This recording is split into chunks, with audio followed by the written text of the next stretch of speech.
All right, be honest. What is your opinion of stoners? And you know what I mean. When I say the word stoners, I'm talking about people that may partake in cannabis just a little bit too often. But I got to tell you something, anecdotally from my life, some of the most successful people I know use a decent amount of cannabis. Now, I don't touch this stuff, but let me tell you something. There are a lot of stereotypes about cannabis usage, about stoners, and now a new study says it's time to blaze away the stereotypes that stoners face, that they're lazy and unmotivated. Let's find out more. Michael Inzlicht joins us on the line, professor of psychology at the University of Toronto. Michael, welcome to the program. Thank you for having me on. So, why'd you start to look at this? Maybe you were at the end of the stereotypes, perhaps. Tell us more. Perhaps. Well, I became very interested in this because, Canada has gone through this experiment where we have now legalized what used to be an illegal drug, even though illegal. Many people used it and still use it, and now perhaps use it more. According to some statistics, cannabis is the fourth most widely used recreational drug in the world, after coffee, of course, caffeine, I should say. Then there's tobacco, alcohol, and then cannabis. So it's estimated, according to numbers from Statistics Canada, last produced in 2021, that roughly 9% of adult Canadians could be considered stoners.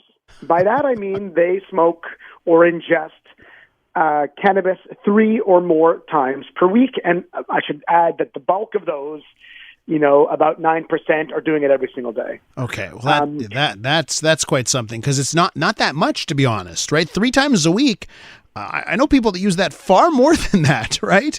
And they have lives and careers and all of that. So let's just talk about the negative image of stoners and how you conduct a study like this. How do you even start to look at to whether or not the stereotype is true?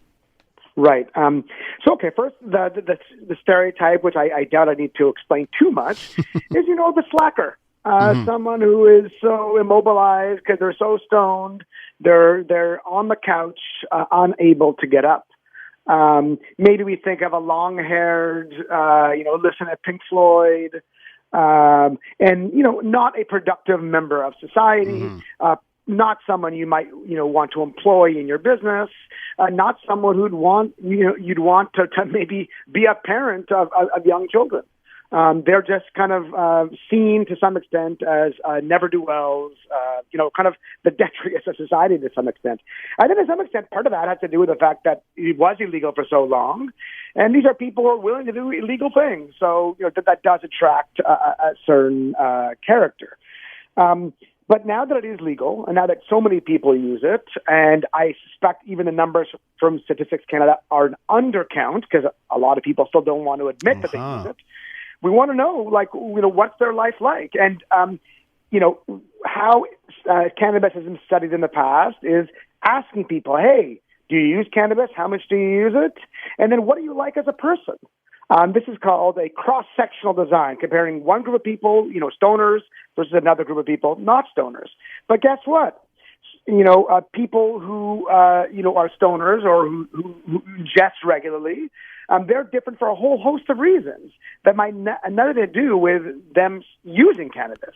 So what we need to do instead is to track users longitudinally, follow them, and not just ask them how they're doing, measure how they're doing by giving them behavioral tasks. So what we did is we recruited about a little bit less than 300 chronic cannabis users from Canada and the U.S., and we had them download, it took a couple of years to get this sample. It took us a while. We had them download a little app. This app pinged them 5 times a day during the course of their everyday life. And literally, the first question we asked them is, hey, are you high right now? Yes or no? Yeah. And regardless of what they answer, yes or no, we then ask them a whole series of questions about how they're feeling, what their emotions are like, what their level of motivation is based on self-report. Then we also give them an opportunity to exert effort, to exert mental effort for a reward. And then we can calculate to some extent how motivated they are to exert effort. Then we also look at their levels of conscientiousness. And what we found essentially is that those people, and actually all our participants are chronic users. So this is a study of stoners, of chronic cannabis users. For those chronic cannabis users, when they're high, guess what? It feels good. Surprise, surprise. It does feel positive. People, express feelings of awe, of love, of joy, silliness. They also show reduction in fear and stress. On the negative side, however, is when we compare the really, really heavy users, the people who are probably blazing, multiple times a day, versus those who are only blazing, let's say, 3-4 times a week. Those people who are really, really heavy users have higher levels of negative emotion throughout, even when they're high and when they're not high. Okay, so that's the dark side. Well, that's sort of, Michael, I got to tell you, it lends itself to the idea that moderation is the key to everything, right? If you overdo anything, it'll lead down a bad path. So we're with Michael Inzlicht, professor of psychology at the University of Toronto. He's taken a look in a study at the stereotypes surrounding stoners.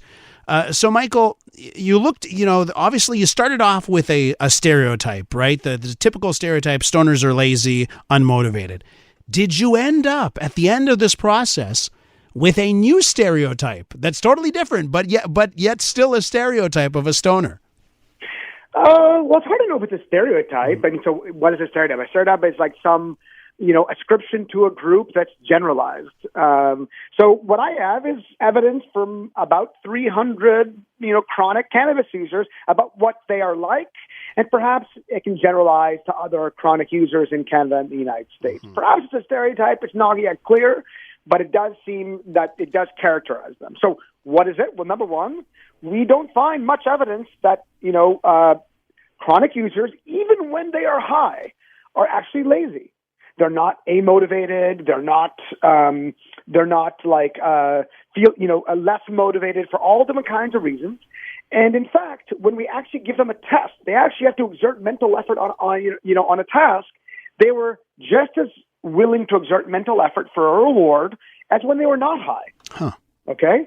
And when we compare our super heavy users to our still heavy but less heavy users, if anything, we found those folks are more motivated, slightly more motivated. So that's, it's at the very least, it should give us pause and to reflect that, hey, at least for those chronic users, people who are adults and already clearly are able to handle it, they, come from all spectrums of life, all walks of life, and are not necessarily any less motivated. But that being said, I would not advise someone who is high to operate heavy machinery. I would not advise someone who is high to get behind the wheel of a car. Mm-hmm. So there certainly are cognitive deficits that come along with being high, but it's at least from our data, it doesn't seem to be a lack of motivation or being lazy or being unable to get off the couch. Michael, when I end interviews, I usually have a quick comment, and today you will get one of the rare labels that I think have to be deserved, and you will get the label fascinating. Michael, fascinating stuff. Thanks so much for joining us. Thank you for having me on. Michael Inzlicht, professor of psychology at the University of Toronto.